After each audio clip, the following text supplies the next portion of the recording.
Hi viewers, I'm Anjaneyulu. చూడండి, page మేకర్లో utilities menu గురించి ఇప్పుడు మీకు చెప్పబోతున్నాను. చూడండి, యూటిలిటీస్ మెనూలో చాలా ఆప్షన్స్ ఉన్నాయి. Plugins, find next, change spelling and grammar, book index, ఇవన్నీ కూడా ఏదైతే మనం ఒకవేళ బుక్స్ తయారు చేస్తుంటామో వాళ్ళకి ఇవన్నీ బాగా ఉపయోగపడతాయి.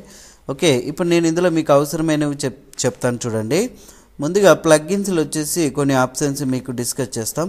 సరే, ఇప్పుడు ఈ యొక్క పేజ్లో మనం కొంత టెక్స్ట్ని ఎంఎస్ వర్డ్ నుంచి అయినా తీసుకోండి, లేదంటే మీరు టైప్ చేసుకోండి. నేను ఆల్రెడీ ఎంఎస్ వర్డ్ నుంచి తీసుకున్నాం, ఇక్కడ పేస్ట్ చేస్తున్నాం ఈ టెక్స్ట్ని. ఇక్కడ చేయాల్సిందల్లా ఏంటి అంటే, మామూలుగా అయితే మనం ఈ యొక్క సెలెక్టెడ్ పారాగ్రాఫ్స్కి లేదంటే టెక్స్ట్కి బుల్లెట్స్ లేదా నంబరింగ్స్ అప్లై చేయాలనుకోండి, యూటిలిటీస్ మెనూలోకి వెళ్ళి ప్లగ్ఇన్స్, ఇక్కడ మనకు బుల్లెట్స్ అండ్ నంబరింగ్ అనే ఒక ఆప్షన్ కనిపిస్తుంది. ఇక్కడ క్లిక్ చేస్తే మీకు నచ్చిన బుల్లెట్స్ ఇక్కడ కనిపిస్తాయి అన్నట్లు. ఏ టైప్ ఆఫ్ బుల్లెట్ కావాలనుకుంటే ఆ బుల్లెట్ తీసుకోవచ్చు. ఇక్కడ ఒకవేళ వాటి ప్లేస్లో వేరే టైప్ ఆఫ్ బుల్లెట్ కావాలనుకోండి, మీకు చూడండి కంట్రోల్ ఏ యూజ్ చేసాం. ఓకేనా, మీరు ఇక్కడ యూటిలిటీస్ మెనూలోకి వెళ్ళి ప్లగ్ఇన్స్, బుల్లెట్స్ అండ్ నంబరింగ్లోకి వెళ్ళి ఇక్కడ మీరు డైరెక్ట్గా ఎడిట్ బటన్ మీద క్లిక్ చేసినట్లయితే ఏ బుల్లెట్ కావాలనుకుంటే మీరు ఆ బుల్లెట్ అనేది ఇక్కడ చూజ్ చేసుకోవచ్చు. రకరకాల బుల్లెట్స్ ఉన్నాయి. ఓకేనా, ఓకే బటన్ ప్రెస్ చేసి ఓకే అన్నారంటే చూడండి ఆ టైప్ ఆఫ్ బుల్లెట్ వస్తుంది. ఇక్కడ పాతది అనేది మనం ఫస్ట్ రిమూవ్ చేసి నెక్స్ట్ బుల్లెట్ని మీరు ఇక్కడ అప్లై చేయాల్సిన అవసరం ఉంటుంది. ఈ బుల్లెట్స్ని ఒకవేళ మీరు తీసేయాలనుకుంటే సెలెక్ట్ చేసుకొని ఇక్కడ నుంచి ఇక్కడ వరకు నేరుగా యూటిలిటీస్, ప్లగ్ఇన్స్, బుల్లెట్స్ అండ్ నంబరింగ్స్లోకి వెళ్తే రిమూవ్ బటన్ మీద ప్రెస్ చేయండి, బుల్లెట్స్ రిమూవ్ అవుతాయి. సో మరి ఇక్కడున్న బుల్లెట్స్ని మీరు సెలెక్ట్ చేసుకొని సేమ్ ఆప్షన్స్ ఉపయోగించాల్సిన అవసరం అనేది ఉంటుంది.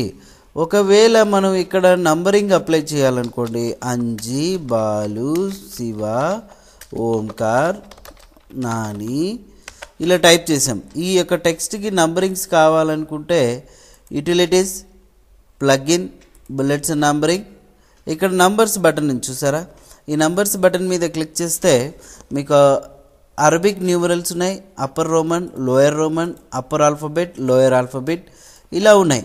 సో మీకు ఏది కావాలంటే చూజ్ చేసుకోవచ్చు. అయితే ఓకే బటన్ ప్రెస్ చేస్తే నంబర్స్ జనరేట్ అవుతాయి. ఒకవేళ మనకు నంబర్స్ అనేటివి డైరెక్ట్గా యూటిలిటీస్ మెనూలో ఇక్కడ మనకు బుల్లెట్స్ అండ్ నంబరింగ్లో ఈ నంబర్స్ అనేది 5 నుంచి స్టార్ట్ కావాలనుకుంటే 5 నుంచి మీరు స్టార్ట్ చేసుకోవచ్చు. నెక్స్ట్ ఇక్కడ మనకు ఏదైతే టెక్స్ట్ని సెలెక్ట్ చేసుకుంటామో వాటికి మాత్రమే నంబర్ కావాలనుకుంటే ఓన్లీ సెలెక్టెడ్ పారాగ్రాఫ్స్ అనేది మీరు ఇక్కడ టిక్ మార్క్ పెట్టాలి. ఎవ్రీ పారాగ్రాఫ్ ఇన్ స్టోరీ అనుకుంటే ప్రతి ఒక్క పారాగ్రాఫ్కి నంబరింగ్స్ అనేది పెట్టుకోవచ్చు. ఆల్ దోస్ విత్ స్టైల్స్ అంటే బాడీ టెక్స్ట్కి రిలేటెడా, ఇక్కడ చూడండి క్యాప్షన్కి సంబంధించినవా, నార్మల్గా, సో ఇలా వాటికి కావాల్సిన పేజ్ నెంబర్స్ అప్లై చేసుకోవచ్చు. ఓకే, అక్కర్లేదనుకుంటే రిమూవ్ బటన్ని ప్రెస్ చేయాల్సిందే మీరు. కాబట్టి ఇలా బుల్లెట్స్ అండ్ నంబరింగ్స్ అనేది అప్లై చేసుకొని పెట్టుకోవచ్చు అన్నట్లు. ఇక నెక్స్ట్ వచ్చేసి మొత్తం ఇక్కడున్న టెక్స్ట్ సెలెక్ట్ చేసుకొని స్మాల్ లెటర్స్లో కాకుండా క్యాపిటల్ లెటర్స్లో కావాలి, క్యాపిటల్లో కాకుండా స్మాల్ లెటర్స్లో కావాలనుకుంటే టెక్స్ట్ని యూటిలిటీస్ మెనూలో ప్లగ్ఇన్స్, ఇక్కడ మనకు చేంజ్ కేస్ అనే ఆప్షన్ కనిపిస్తుంది. ఈ చేంజ్ కేస్ ఆప్షన్ మీద మీరు క్లిక్ చేయండి. మామూలుగా ఇప్పుడు లోయర్ కేస్ కావాలనుకుంటే మొత్తం టెక్స్ట్ అంతా లోయర్లో వచ్చేస్తుంది. తర్వాత అప్పర్ కేస్ కావాల్సి వస్తే same change case, upper case button మీద ఇక్కడ క్లిక్ చేయండి, మొత్తం క్యాపిటల్లో ప్రింట్ అవుతుంది చూడండి ఇక్కడ. ఓకే, అలాగా మీరు ప్లగ్ఇన్స్లో చేంజ్ కేస్ ఆప్షన్ యూజ్ చేసి టైటిల్ కేస్ అంటే ప్రతి ఒక్క వర్డ్కి ఫస్ట్ క్యారెక్టర్, సో మీకు ఇక్కడ క్యాపిటల్లో వచ్చేస్తుంది చూడండి. ప్రతి ఒక్క వర్డ్కి ఇలా ఫస్ట్ క్యారెక్టర్ క్యాపిటల్లో రావడం జరుగుతుంది. నెక్స్ట్ వచ్చేసి యూటిలిటీస్ మెనూలో ఇక్కడ ప్లగ్ఇన్స్ ఆప్షన్ ఉంది కదా, ఇందులో మీరు ఎప్పుడైతే చేంజ్ కేస్ అనే బటన్ని క్లిక్ చేస్తారో చూడండి ఇక్కడ సెంటెన్స్ కేసులనే మామూలుగా మనం తయారు చేస్తాం అన్నట్టు. అక్కడ టోటల్ 5 కేసెస్ ఉంటాయి. మాకు సాధారణంగా లోయర్, అప్పర్, సెంటెన్స్ కేసు ఇవి మాత్రమే ఉపయోగపడతాయి. కానీ సమ్హౌ టైటిల్ కేసు మాత్రమే ఉపయోగిస్తారు. ఈ టైటిల్ కేసుకి ఆపోజిట్ టాగిల్ కేసు. అయితే మీకు ఎంఎస్ వర్డ్ అనేది బాగా వచ్చినట్లయితే మాత్రము ఇవన్నీ కూడా ఈజీగా వచ్చేస్తాయి అన్నట్లు గుర్తుపెట్టుకోండి. సెంటెన్స్ కేస్, టాగిల్ కేస్ అనుకోండి, ఇక్కడ అప్లై బటన్ని ప్రెస్ చేసినా అప్లై అయిపోతాయి. అప్పర్ అంటే అప్పర్ చూడండి అప్లై, రీస్టోర్ బటన్ని ప్రెస్ చేస్తే ఇంతకుముందు ఏవైతే ఉందో అక్కడ రీస్టోర్ అయిపోతుంది. అది మీరు గుర్తుపెట్టుకోండి. ఓకే, నెక్స్ట్ ఇప్పుడు నేను ఒక కొత్త ఫైల్ తీసుకున్నాను. ఇక్కడ ఒక 2 or 3 కాలమ్స్ కంటెంట్ అనేది టైప్ చేస్తున్నాం. ఇక్కడ లేఅవుట్ మెనూలోకి వెళ్ళి కాలమ్ గైడ్స్, ఒక 3 కాలమ్స్ లేదంటే 2 కాలమ్స్ 4 కాలమ్స్ మీ ఇష్టం, కాలమ్స్ తీసుకుంటాం. ఇందులో కొంత కంటెంట్ని నేను ఇక్కడ పేస్ట్ చేస్తున్నాను. Ctrl+V, ఇక్కడ పేస్ట్ అయింది కదా. తర్వాత ఇందులో ఉన్న టెక్స్ట్ని నేనేం చేస్తున్నానంటే ఇక్కడ కట్ చేసి చూడండి, ఆ టెక్స్ట్ని ఇక్కడ పేస్ట్ చేసుకుంటున్నాం. మరి ఇందులో ఉన్న కొంత టెక్స్ట్ని కట్ చేసి ఇక్కడ పేస్ట్ చేస్తున్నాం. అంటే మీరు టైప్ అయినా చేసుకోవచ్చు, ఇబ్బంది లేదు. ఓకే, అయితే ఈ యొక్క టెక్స్ట్ బ్లాక్స్ ఏవైతే ఉన్నాయో ఈ పైన ఉన్న టెక్స్ట్ బ్లాక్కి ఈ రెండు కూడా ఈక్వల్గా రావాలనుకుంటే సో మీరు అప్పుడు షిఫ్ట్ కీ పట్టుకొని ఈ బ్లాక్స్ని సెలెక్ట్ చేసుకోండి. యూటిలిటీస్ మెనూలోకి వెళ్ళి ప్లగ్ఇన్స్, ఇక్కడ బ్యాలెన్స్ కాలమ్స్ అనే ఒక ఆప్షన్ ఉంది. ఈ బ్యాలెన్స్ కాలమ్స్ ఆప్షన్ మీద క్లిక్ చేస్తే అలైన్మెంట్ మొదటి కాలమ్స్ చూడండి ఇక్కడ ఈక్వల్గా ఉండాలనుకుంటే బాటమ్ నుంచి టాప్కి ఈ ఆప్షన్ తీసుకోవచ్చు, టాప్ నుంచి బాటమ్కి ఈ ఆప్షన్ యూజ్ చేయొచ్చు. చూడండి, ఓకే బటన్ ప్రెస్ చేస్తే ఇలా అలైన్మెంట్ వచ్చేసింది కదా. అదే ఒకవేళ ఇప్పుడు ఇక్కడ ఉంది, ఈ బ్లాక్ ఇక్కడ ఉంది, సో దీన్నేమో ఇక్కడ సెట్ చేసుకున్నాం. ఇది ఈ యొక్క బాటమ్ బ్లాక్ ఏదైతే ఉందో దీనికి ఈక్వల్గా రావాలంటే ఇక్కడ నుంచి ఇది సెలెక్ట్ చేసి ఈ మొత్తం బ్లాక్స్ని సెలెక్ట్ చేసుకున్నాం కదా. యూటిలిటీస్ మెనూలోకి వెళ్ళి ప్లగ్ఇన్స్, బ్యాలెన్స్ కాలమ్స్ ఆప్షన్ మీద క్లిక్ చేసినప్పుడు ఇక్కడ చూడండి మీరు యాడ్ లెఫ్ట్ ఓవర్ లైన్స్ అని చూడండి. లెఫ్ట్ నుంచి ఈ యాడ్ కావాలన్నా రైట్ నుంచి యాడ్ కావాలి, ఇది సెలెక్ట్ చేసుకొని ఇక్కడ బాటమ్ కావాలనుకుంటే ఓకే బటన్ ప్రెస్ చేస్తే ఇలా వచ్చేస్తాయి. ఇట్లాగా మీరు ఈ బ్యాలెన్స్ కాలమ్స్ అనే ఆప్షన్ని యూజ్ చేయొచ్చు ప్లగ్ఇన్స్లో. ఓకే ఓకే యూటిలిటీస్ మెనూలో ఇప్పుడు ఇంక నెక్స్ట్ ఆప్షన్ వచ్చేసి యాడ్ కౌంటెడ్ లైన్ చూసారా. దీని గురించి మనం ఇక్కడ అంటే ఇది యాడ్ కౌంటెడ్ లైన్ అనకూడదు, యాడ్ కంటిన్యూడ్ లైన్ అని చెప్పొచ్చు. ఇక్కడ ఈ ఆప్షన్ గురించి ఒకసారి మీరు బాగా అబ్జర్వ్ చేస్తే చూడండి, ముందుగా మీరు ఒక లేఅవుట్ మెనూలోకి వెళ్ళి కాలమ్ గైడ్ ఆప్షన్ తీసుకోండి. ఒక 3 కాలమ్స్ తీసుకున్నాం. ఇందులో కొంత టెక్స్ట్ని ఆల్రెడీ ఇక్కడ పేస్ట్ చేస్తున్నాం. ఈ టెక్స్ట్ని నేను ఏం చేస్తున్నానంటే ఈ కాలంలో మాత్రమే సెట్ చేసాం. ఓకే, కాకపోతే ఇంకా కొంత టెక్స్ట్ ఉంది కదా ఇక్కడ, దీన్ని కట్ చేసేసి ఇప్పుడు నేను ఇక్కడ ఒకవేళ లేకపోతే ఇక్కడ కంటిన్యూ చేస్తున్నాను చూడండి, అవునా, ఇక్కడ నుంచి. అయితే సో ఈ టెక్స్ట్ అనేది ఎప్పుడు కూడా కొత్త బాటంలో ఇలాగ ఉండాలి. ఓకే, లేదంటే నెక్స్ట్ పేజీలో ఉన్న నో ప్రాబ్లం. ఇప్పుడు ఈ యొక్క టెక్స్ట్ బ్లాక్ అనేది దీనికి కంటిన్యూషన్ అనుకోండి, అప్పుడు మీరు ఏం చేయొచ్చు అంటే ఈ యొక్క టెక్స్ట్ బ్లాక్స్ తీసుకొని యూటిలిటీస్ మెనూలోకి వెళ్ళి ప్లగ్ఇన్స్లో యాడ్ కౌంటెడ్ లైన్ అని చూసారా, ఆ యాడ్ కౌంటెడ్ లైన్ అనే ఆప్షన్ తీసుకున్నట్లయితే ఇక్కడ మనకు ఒక ఆప్షన్ వస్తుంది చూసారా, టాప్ ఆఫ్ టెక్స్ట్ బ్లాక్ అని, బాటమ్ ఆఫ్ టెక్స్ట్ బ్లాక్ అని.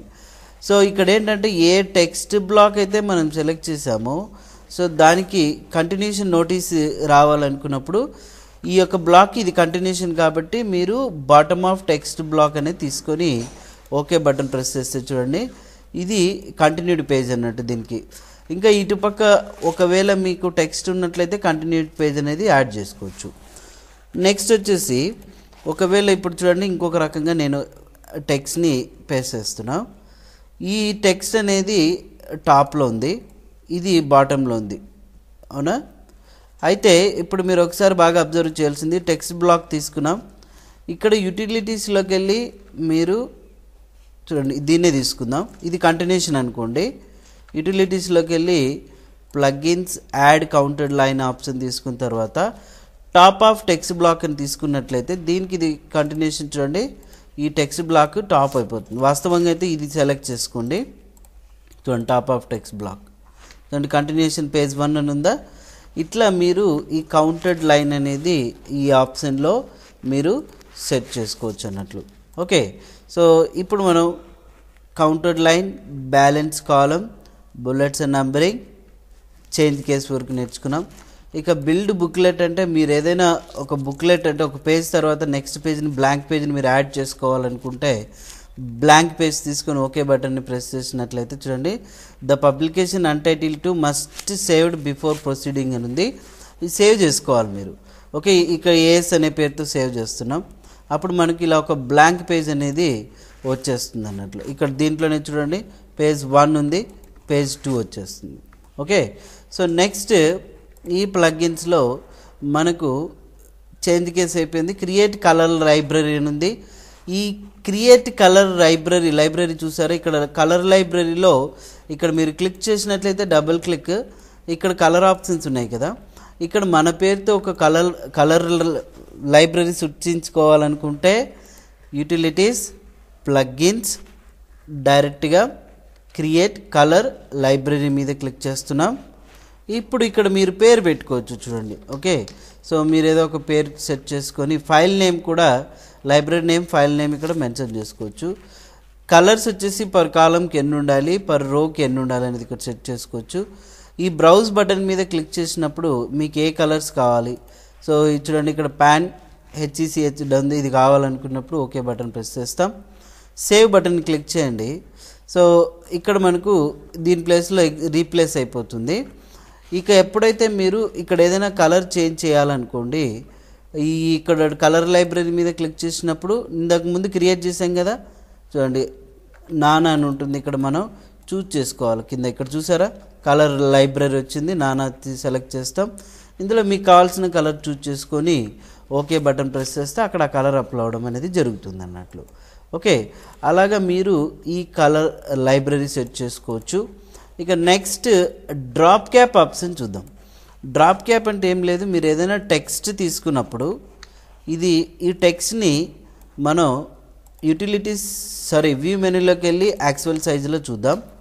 ఇందులో మీరు ఈ యొక్క ఫస్ట్ క్యారెక్టర్ ఉంది కదా, ఈ ఫస్ట్ క్యారెక్టర్ని 3 or 4 5 లైన్స్కి డ్రాప్ చేయాలనుకుంటే డైరెక్ట్గా యూటిలిటీస్ మెనూలో ప్లగ్గిన్స్, ఇక్కడ డ్రాప్ క్యాప్ అని ఒక ఆప్షన్ చూడండి. ఈ యొక్క డ్రాప్ క్యాప్ ఆప్షన్ మీద క్లిక్ చేసినట్లయితే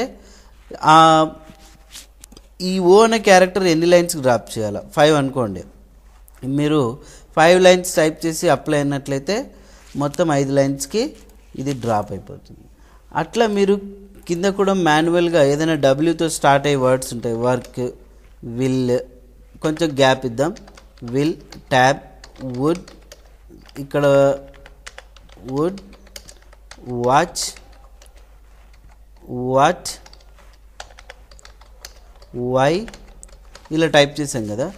ఈ ఫస్ట్ అక్షరాన్ని ఇక్కడున్న లైన్స్కి మనం డ్రాప్ చేయాలనుకుంటే నేరుగా యూటిలిటీస్ ప్లగ్గిన్స్ డ్రాప్ క్యాప్ మీద క్లిక్ చేసినట్లయితే ఇప్పుడు ఎన్ని లైన్స్ ఉన్నాయి, 1 2 3 4 5 6 కదా, ఇక్కడ 6 టైప్ చేస్తాం.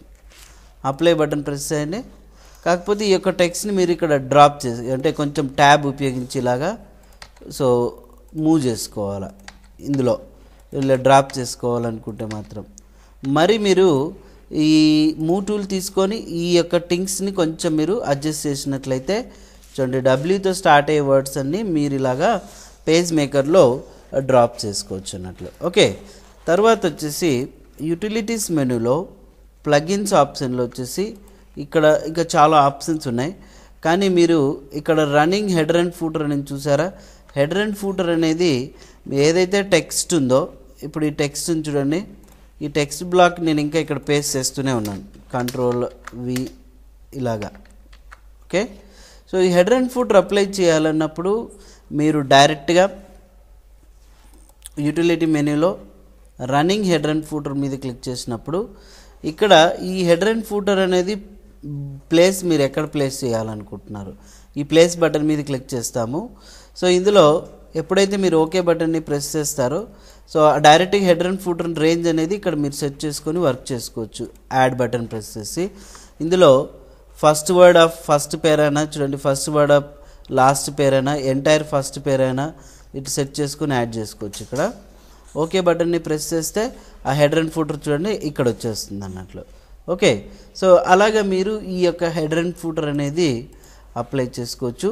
ఇక మొత్తం షో హైడ్ టూల్ బార్ అంటే ఇక్కడ టూల్ బార్స్ ఉన్నాయి కదా, ఏవి టూల్ బార్స్ ఏవి కనపడకూడదు అనుకుంటే ఆ show hide tool bar button మీద మీరు ప్రెస్ చేయొచ్చు. చూడండి ఈ టూల్ బార్ అనేది స్టాండర్డ్ టూల్ బార్. ఇక తర్వాత మొత్తం ఈ యొక్క టెక్స్ట్ బ్లాక్స్ మనం సెలెక్ట్ చేసుకున్నాం. ఎన్ని క్యారెక్టర్స్ ఉన్నాయి, ఎన్ని వర్డ్స్ ఉన్నాయి, ఎన్ని పారాగ్రాఫ్స్ ఉన్నాయి, వర్డ్ కౌంట్ చేయాలనుకుంటే utilities menu, plugins, word counter మీద క్లిక్ చేసినప్పుడు చూడండి characters 3592, words 740, sentence 36, paragraphs 12, object 1 ఉంది ఇక్కడ. సో ఇట్లాగా వర్డ్ కౌంటర్ అనేది యూటిలిటీస్ మెనూలో మీరు వర్క్ చేసుకోవచ్చు. ఇక రిమైనింగ్ ఆప్షన్స్ అనేది చాలా వరకు బుక్ బైండింగ్, పబ్లికేషన్స్ ఇలా చేస్తున్నప్పుడు ఉపయోగపడతాయి. ఓకే సరే, నెక్స్ట్ వచ్చేసి ఇందులో మీకు దాదాపుగా ఫైండ్ నెక్స్ట్, చేంజ్, స్పెల్లింగ్ ఈ ఆప్షన్స్ ఉన్నాయి కదా, ఇవి ఎనేబుల్ అవ్వలేదు. ఒకవేళ మీరు టెక్స్ట్ సెలెక్ట్ చేసుకున్నప్పటికీ కూడా ఇవి ఎనేబుల్ అవ్వవు. ఎప్పుడు ఎనేబుల్ అవుతాయి అని అంటే ఎడిట్ మెనూలోకి వెళ్ళి ఎడిట్ స్టోరీ ఆప్షన్ యూజ్ చేసినప్పుడు మీకు ఈ ఆప్షన్స్ అన్నీ కూడా ఎనేబుల్ అవుతాయి. చూడండి ఎనేబుల్ అయ్యాయి కదా. సో ఈ ఎడిట్ స్టోరీలో ఉన్నప్పుడు టెక్స్ట్ చూడండి ఈ ఆప్షన్స్ ఎనేబుల్ అయినాయి. ఇందులో ఉన్న పర్టికులర్ టెక్స్ట్ని చార్ట్స్ ఎక్కడెక్కడ ఉందో మనం ఒకవేళ సెర్చ్ చేయాలనుకోండి, అప్పుడు మీరు యూటిలిటీస్ ఫైండ్, ఈ ఫైండ్ బటన్లో చూసారు ఇక్కడ చార్ట్స్ అనేది మనం టైప్ చేసినట్టయితే ఇక్కడ ఫైండ్ బటన్ ప్రెస్ చేయండి, చూడండి ఎక్కడెక్కడ ఉందనేది ఆ చార్ట్స్ ఆప్షన్ మనకు చూపిస్తుంది అన్నట్లు. Okay, continuous from beginning story అంటే కంటిన్యూ నుంచి మనకు చూపిస్తుంది. ఇక నెక్స్ట్ సేమ్ యూటిలిటీస్లో ఇక్కడ చేంజ్ చూడండి. చేంజ్ అంటే ఏం లేదు, ఆల్రెడీ ఈ చార్ట్స్ ప్లేస్లో ఒకవేళ మా పేరు రావాలనుకోండి అంజి అని, ఫైండ్ వాటిలో ఏమో చార్ట్స్ ఇవ్వాలా, చేంజ్ టు మాత్రం అంజి అని టైప్ చేసి చూడండి చేంజ్ ఆల్ అని ప్రెస్ చేస్తే ఆ ప్లేస్లో అంతా ఇక్కడ చూడండి చేంజ్ అయిపోయిందా, ఎక్కడెక్కడైతే చార్ట్స్ ఉందో అలా. హోల్ వర్డ్ అనుకుంటే హోల్ వర్డ్ చేంజ్ చేసుకోవచ్చు. ఓకే, ఇక నెక్స్ట్ క్యారెక్టర్ అట్రిబ్యూట్స్ ఉన్నాయి. ఈ క్యారెక్టర్ అట్రిబ్యూట్స్లో చూడండి, సో దీన్ని ప్రకారం కూడా మనం క్యారెక్టర్ అట్రిబ్యూట్స్ సైజెస్ బట్టి కూడా చేంజ్ చేసుకోవచ్చు మీరు ప్రతి ఒక్కళ్ళు. ఓకే, పారా అట్రిబ్యూట్స్ ఇవన్నీ కూడా ఇలాగా యూటిలిటీస్ మెనూలో so change, find next options ఉపయోగించవచ్చు. ఇక స్పెల్లింగ్ అండ్ గ్రామర్ అంటే ఇప్పుడు నేను ఇక్కడ ఏదైనా కొంత తప్పు టైప్ చేశాను అనుకోండి, మోస్ట్కి ఇక్కడ ఒక ఎస్ యాడ్ చేసాం, డాక్యుమెంట్కి ఇక్కడ ఒక డి యాడ్ చేసాం, ఇవి తప్పు ఉన్నాయనుకోండి, మనం ఇప్పుడు చెక్ చేయాలనుకుంటే యూటిలిటీస్ మెనూలో స్పెల్లింగ్ Ctrl+L ప్రెస్ చేసినప్పుడు చేంజ్ టు అని ఉంటుంది ఇక్కడ చూడండి. సో ఏ వర్డ్ అయితే మనం ఒకవేళ తప్పు ఉందో సో ఆ వర్డ్ మీద సెలెక్ట్ చేసుకుంటాం డైరెక్ట్గా. చూడండి స్టార్ట్ బటన్ని ప్రెస్ చేసినప్పుడు అందులో కంటిన్యూగా మీరు క్లిక్ చేస్తున్నప్పుడు స్పెల్లింగ్స్ ఇక్కడ చెక్ చేస్తుంది అన్నట్లు. అవునా, alternative spellings only selected text మాత్రమే కావాలనుకుంటే సెలెక్టెడ్ టెక్స్ట్ అంటే ఇప్పుడు ఇందాక డాక్యుమెంట్ ఇది ఒక్కటే సెలెక్ట్ చేసాం, యూటిలిటీస్ స్పెల్లింగ్ సెలెక్టెడ్ టెక్స్ట్ అని చూడండి. యాడ్ బటన్ని ప్రెస్ చేసినట్లయితే వర్డ్ ప్లేస్లో మనం ఇంకొక టెక్స్ట్ని మీరు యాడ్ చేసుకొని పెట్టుకోవచ్చు అన్నట్లు. ఓకే, సో ఇట్లాగా ఈ యొక్క స్పెల్లింగ్ అండ్ గ్రామర్ అనే ఆప్షన్స్ కూడా మీరు ఇందులో యూటిలిటీస్ మెనూలో చెక్ చేసుకోవచ్చు. ఇక మీరు ఇక్కడ కలర్స్ కూడా డిఫైన్ చేసుకోవచ్చు. ఓకే, ఇంతకుముందు చెప్పాం అవునా. ఇక్కడ ఈ కలర్స్కి మీరు కొత్తగా పేరు పెట్టుకొని ఆల్రెడీ ఉన్న కలర్స్ని ఏవైనా ఉంటే వాటిని కూడా ఓన్గా డిఫైన్ చేసుకొని ఇలా వర్క్ చేసుకోవచ్చు యూటిలిటీస్ మెనూలో. ఓకే, సో ఈ యూటిలిటీస్ మెనూలో ప్రతి ఒక్క ఆప్షన్స్ కూడా మీరు ప్రాక్టీస్ చేయండి, చాలా ఉపయోగపడతాయి. Thank you very much.